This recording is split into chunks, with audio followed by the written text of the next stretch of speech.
Olá! Começa agora mais um programa da TV Urbanitários. Hoje vou conversar com Antônio Maria Claré. Ele atuou por vários anos no Sindicato dos Urbanitários no DF, participou da luta contra a privatização das empresas estatais e hoje é membro do Conselho Fiscal da entidade. Nós vamos falar sobre as perspectivas e possíveis mudanças que podem ocorrer no segundo mandato da presidente Dilma. Antônio, seja bem-vindo. Obrigado. Já entrando no tema da política, com esse Congresso que foi eleito mais conservador, você acha que é possível a presidente dar continuidade aos projetos que tinha no primeiro mandato, como transferência de renda? Bom, Roberta, primeiro agradecer o convite, à TV Urbanitários. Bom, sobre esse mandato, segundo mandato da presidenta Dilma, a gente tem que ter uma visão de que ele é uma continuidade de todo um projeto iniciado lá no primeiro governo do presidente Lula. Então, em tese, a gente estaria provavelmente iniciando um quarto ciclo desse projeto. Bom, em termos de expectativas, eu diria para você que são muitas, assim como são muitas também as preocupações. Uma visão que a gente tem que ter, porque se pensando dessa forma como um quarto período, uma quarta etapa de um projeto, a gente deveria estar iniciando um processo de consolidação de várias políticas, projetos voltados para a melhoria do povo brasileiro. E o que a gente viu a partir do terceiro mandato, e o início desse, é que não há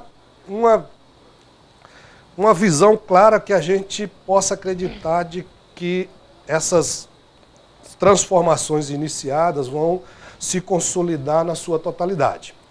Vamos ter, acredito eu, muita dificuldade com esse novo Congresso, com essa composição, visto por alguns números que já foram levantados sobre as representações dos grupos que estão ali eleitos pela população. Então, são os representantes legais, mas na sua maioria, esses congressistas representam principalmente o grande capital.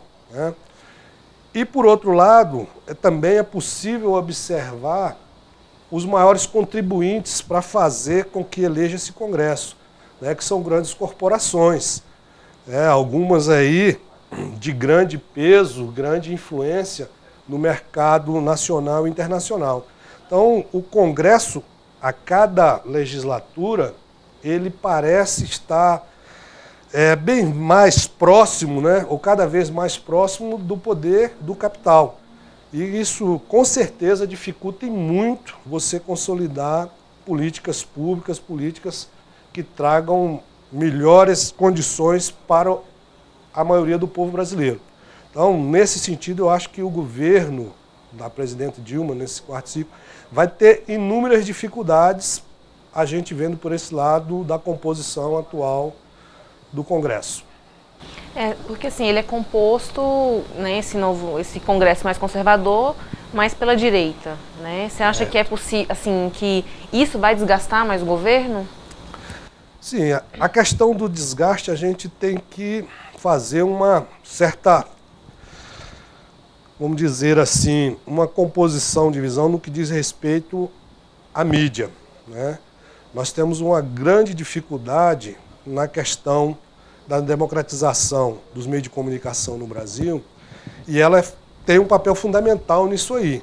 Não é basicamente, simplesmente, essa composição do Congresso mais à direita, vamos dizer assim, de criar essas dificuldades e de expor algumas situações mais complicadas do próprio governo. Eu acho que nisso aí vai ter um componente muito grande que é a tentativa de fazer uma reforma que possa chegar minimamente em algum tipo de mudança que seja capaz de que os meios de comunicação tenham uma forma um pouco mais democrática.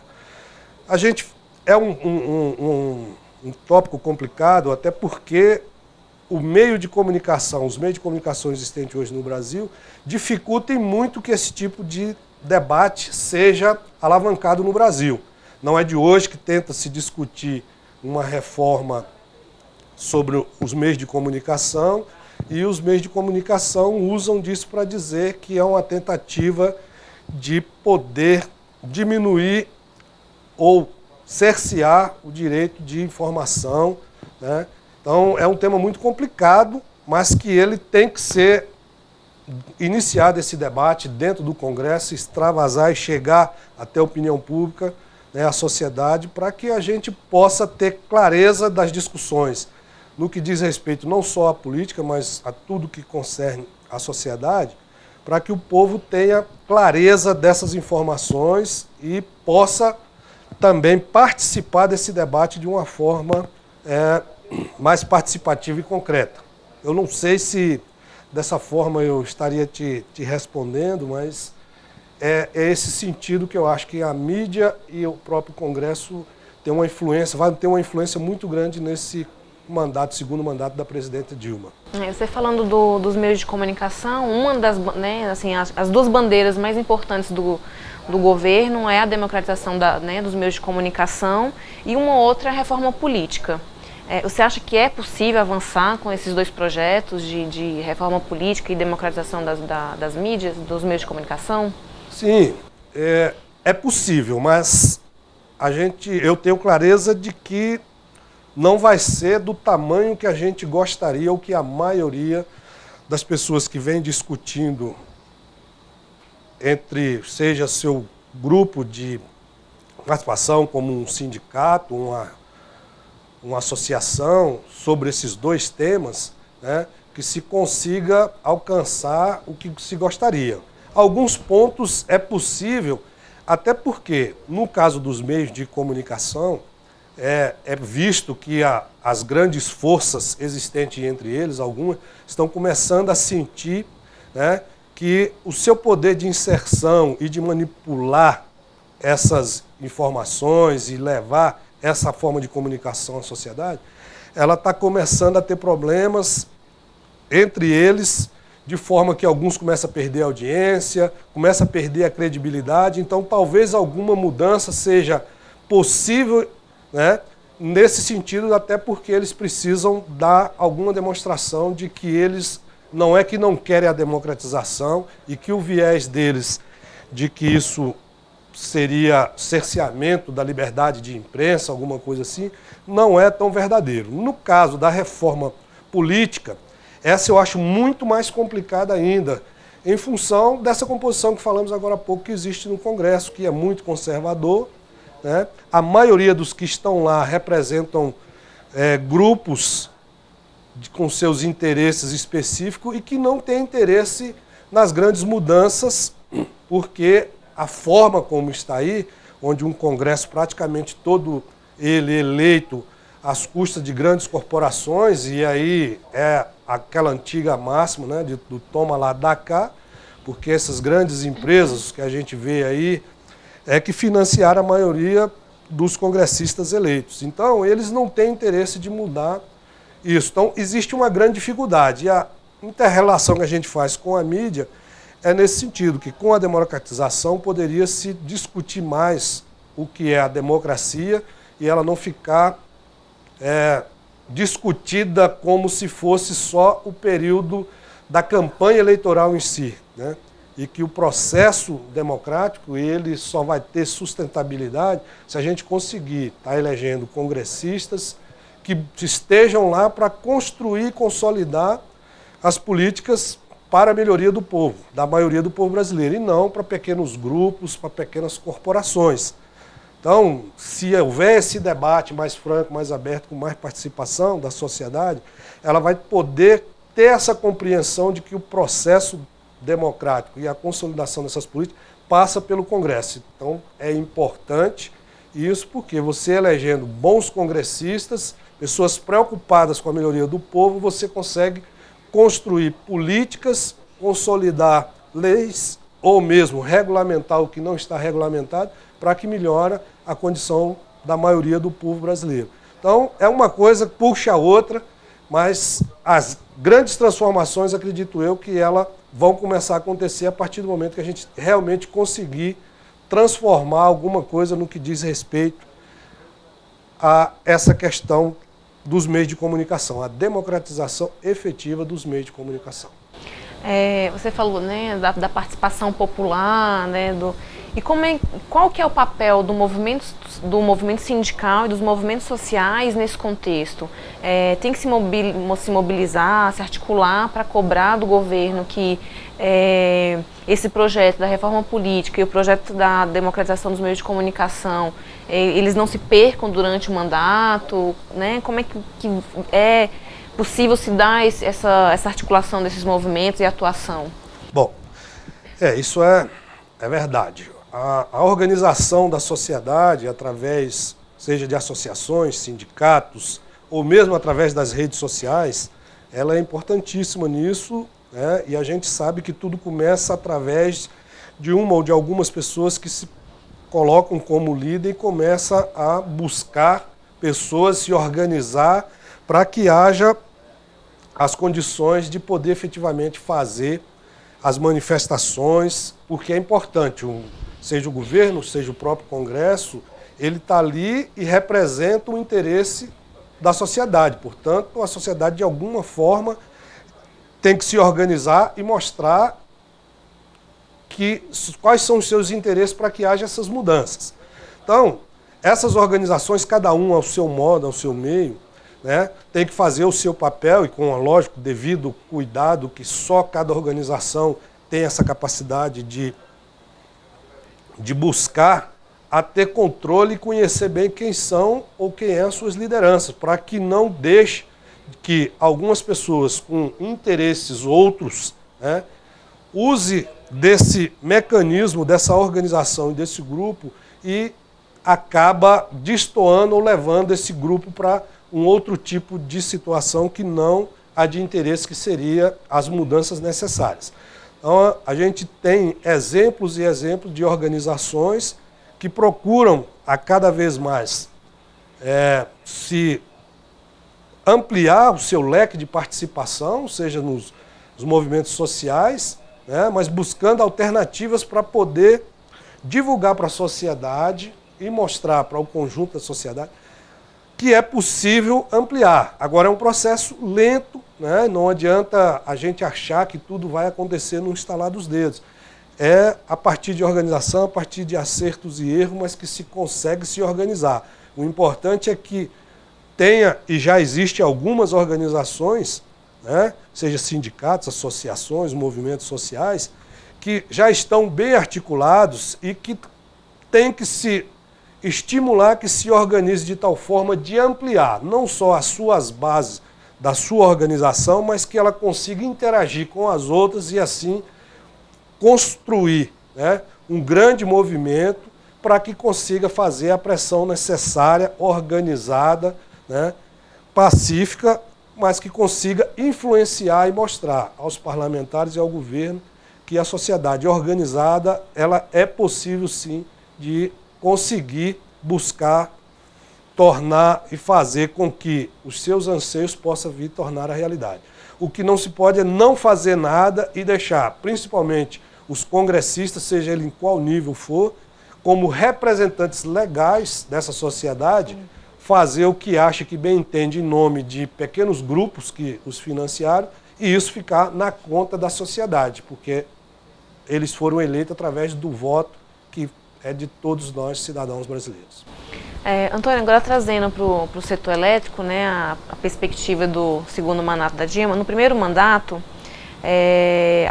algumas mudanças que foram feitas, né, no primeiro mandato trouxe uma certa instabilidade para as empresas e que ainda as empresas continuam nesse movimento, né? Qual que é a sua avaliação? Existe uma perspectiva de mudança para o setor? Sim. Bom, numa visão um pouco mais sindical, vamos dizer assim, eu vou tentar a gente esclarecer ou entender um pouco essa situação. É importante a gente frisar que as empresas, no caso eu represento, sou de uma empresa federal, e então fica para a gente abordar um pouco mais nesse viés. as empresas elas tiveram um grande problema maior, que no Brasil tudo é muito construído ao longo dos anos, né? Então, nos governos passados, antes dos governos que a gente intitula de democrático popular, antes do governo Lula, foi montado todo um esquema, uma estrutura para poder desestabilizar as empresas estatais. Então, foi montado toda uma condição para que elas começassem a se deteriorar e a própria sociedade começasse a ver, através dos olhos, né, dos meios de comunicação que a gente tem aí, da grande mídia, como empresas falidas, elefantes brancos, empresas deficitárias e que davam mais prejuízo ao Estado do que a contribuição efetiva que deveria dar à sociedade como uma empresa prestadora de serviço público. E um dos pilares desse projeto de desorganização, de desconstrução das empresas, foi a proibição de que elas participassem de novos grandes empreendimentos, então não tinha como expandir, a não contratação de novos quadros para repor o quadro que estava saindo. Isso durou em torno de uma década. Isso fez com que essas empresas ficassem frágeis, já que são empresas técnicas, empresas de engenharia, e que o forte dessas empresas é o conhecimento intelectual dos seus técnicos. Então, isso se perdendo ao longo do tempo e não havendo uma renovação que ela acaba sendo transmitida ao longo dos anos, dos mais velhos para os mais novos, esse conhecimento técnico na prática em si, isso foi quebrado, foi rompido e criou uns problemas muito sérios para as empresas. Nesse tempo do governo, que aí veio consolidando, buscando novas políticas do governo Lula para cá, houve muita pouca mudança nesse sentido, até porque as mudanças que houve lá atrás, em relação ao modelo do setor elétrico, muitas coisas não teve como se retroagir numa proposta de governo que veio colocada, que seria reestatizar algumas que foram privatizadas, né? Então ficava complicado na visão do governo romper certos contratos e aí se manteve essa situação. No que manteve essa situação, ficou complicado você colocar as empresas nas mesmas condições anteriores lá no novo modelo. Com isso, o que se foi tentar adaptar essas empresas para essa nova situação.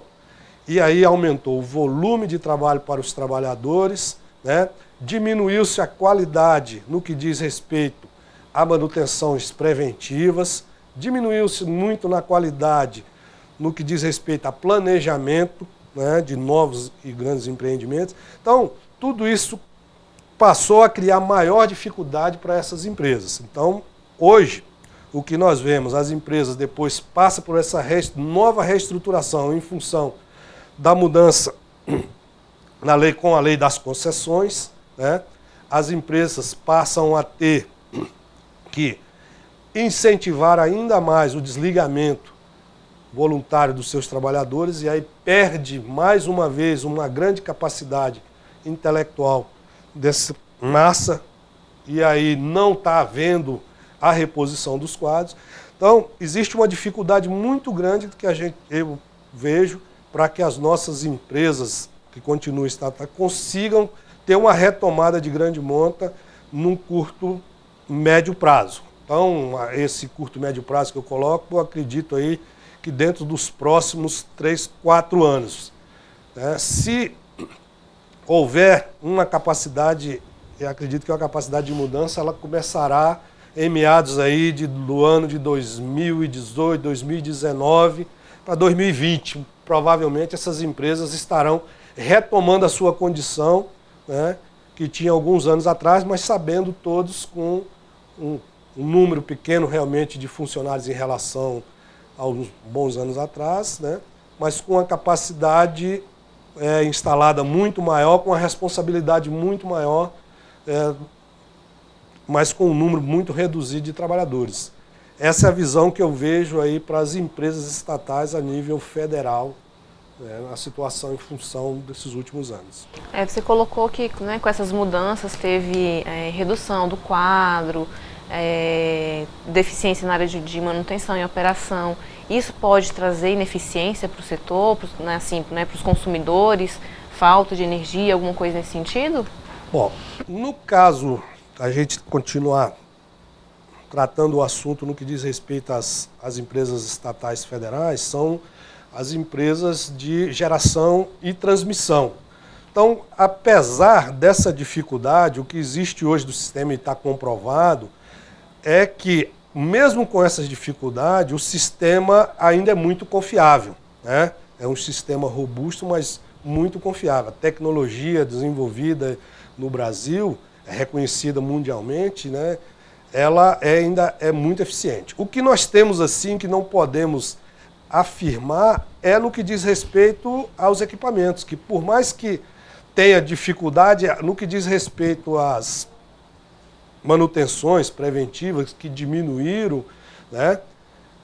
Você tem as substituições de vários equipamentos em função mesmo de vida útil, que não tem como ser tudo trocado ao mesmo tempo de uma vez, até porque o mercado que produz esses equipamentos, isso não é equipamentos que se acha na prateleira como de um supermercado, é um processo mais lento, mas existe uma confiabilidade nesse tempo. Tanto que no Brasil ainda existe subestações, unidades de geração e transmissão de energia, equipamentos muito antigos, da década aí de 60, né, dos anos 60, e que funciona ainda até hoje. Você tem algumas dificuldades se um equipamento desse realmente vier a ter problema de manutenção, porque você não teria condições de algumas, dependendo do problema, conseguir algumas peças de reposição, né?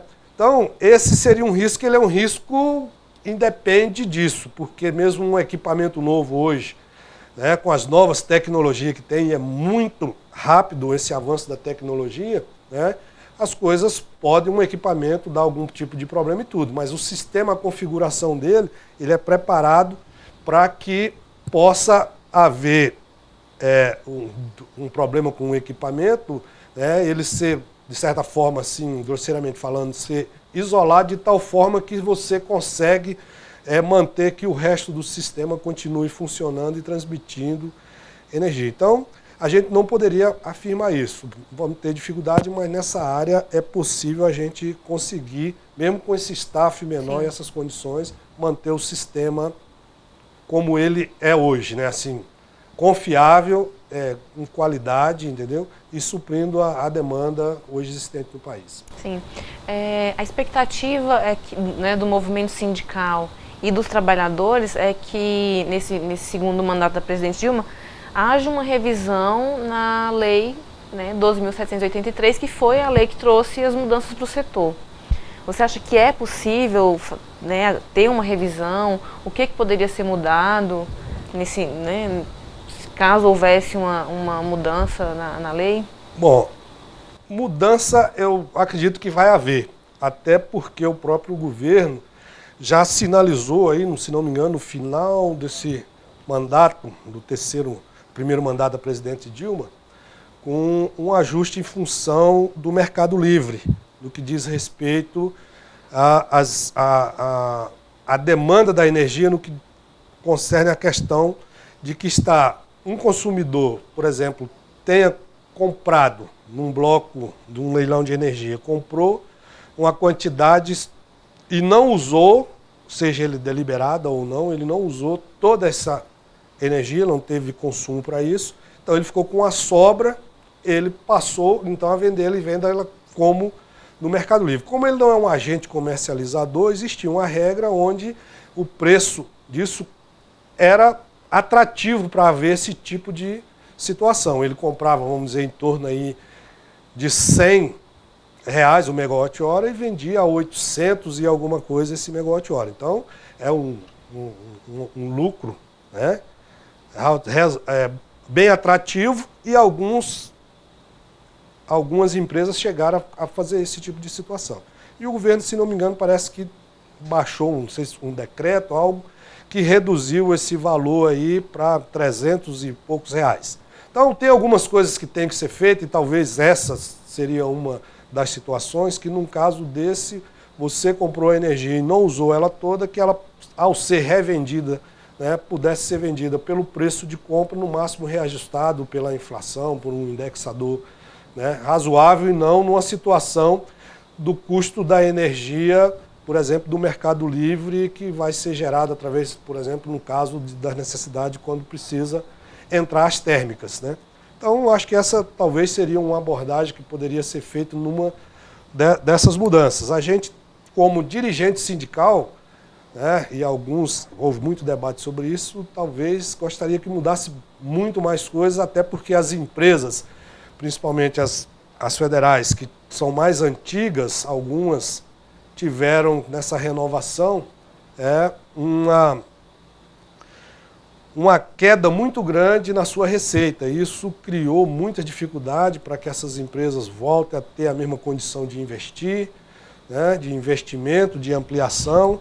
Então, isso criou dificuldade para algumas empresas, mas a gente também, eu acredito, e temos que pensar também como consumidores, como sociedade, né, a importância que foi da renovação das concessões e manter essas empresas ainda públicas, empresas estatais, públicas, da concessão do serviço público, porque o Brasil ainda é um país que necessita da intervenção, com certeza, do Estado, para que a gente possa continuar avançando e ter condições de dar a infraestrutura necessária para que a sociedade tenha uma qualidade de vida, uma condição cada vez melhor. Antônio, nosso tempo está chegando, né, no final, e para finalizar, queria que você falasse um pouco do DF. Assim, apesar de todas as críticas, né, em relação à saúde, educação, o último, né, o governo passado investiu na SEB, né, para ampliação, renovação das linhas. Então, assim, o que a gente pode esperar desse novo governo, né? E lembrando que o governador, ele assinou uma carta compromisso com os trabalhadores da SEB, onde ele garantiu, né, que ia manter a SEB pública, sob controle acionário do Estado, e recuperaria as perdas tarifárias dos últimos anos, entre outras vários outros compromissos, né? Então, o que os moradores do DF, os consumidores, eles podem, né, e os trabalhadores da SEB, eles podem esperar desse governo para o setor elétrico? Bom, eu, como sociedade também, consumidor, acredito que nós vamos ter a SEB cada vez mais forte. Ela passou por um período de deterioração muito forte, muito mesmo, né? Os investimentos necessários na área de distribuição, né, não foram aplicados de forma correta, nem corretamente na área própria da distribuição. Isso, no último governo, foi feito realmente os investimentos, falaram, várias linhas e várias subestações foram construídas. É visível, né, e claro, no bom sentido mesmo da palavra, as pessoas têm clareza, né, que a energia passou a ter menos problema, a gente tem menos problema na falta de energia nas residências, então isso aí é notável, né, e eu acredito que isso vai ser mantido e cada vez melhorado, aperfeiçoado. Uma das máximas, apesar de que a gente teve o processo de privatização, principalmente nas distribuidoras estaduais, na sua maioria foram privatizadas, mas é importante ter esse entendimento que uma empresa como a SEB, que ainda é estatal do Distrito Federal, ela pode não trazer a visibilidade, se ela funcionar 100%, a pleno vapor, dando toda a tranquilidade, ela pode não trazer a visibilidade ideal para um governo, seja ele qual for. Sim.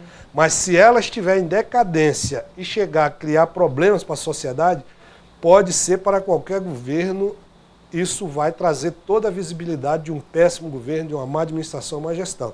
Porque não é possível, não há condições da sociedade hoje viver sem energia. Então, é um transtorno em todos os sentidos, seja no trânsito, seja nos hospitais, na sua residência, no comércio. Então, é um transtorno muito grande. Então, é importante que todo e qualquer governo busque tratar a questão da energia, no caso estamos falando da energia elétrica, sim, como uma ação principal de que ele possa manter, né, ela em condições de atender toda a sociedade, porque senão pode ser o caos. No caso aqui da SEB, como a gente sabe, o Distrito Federal é pequeno, né, em termos de extensão, e a SEB atende todo o DF com essa qualidade, eu acredito que ela vai ser mantida. Talvez tenha alguns pequenos percalços aí em função de o que a política, em função do que aconteceu no processo eleitoral, poderá influenciar na gestão da empresa. Porque, tecnicamente, condições ela tem. Agora, a questão da gestão pode ser o fator que vai fazer com que ou ela permaneça e avança com essa qualidade, ou que tenha problemas sérios em função da gestão. Mas isso é uma questão política maior aí que eu espero que haja o bom senso e se possa haver um bom entendimento para que se consiga manter a SEB e para que ela possa crescer e melhorar cada vez mais. Antônio, obrigado pela sua participação. 2015 está só começando e o governo também. O que nós esperamos é que a presidente, e o governador possam fazer um bom governo que traga crescimento, para o país, consequentemente melhoria para a classe trabalhadora. É o que a gente espera, e até o próximo programa da TV Urbanitários.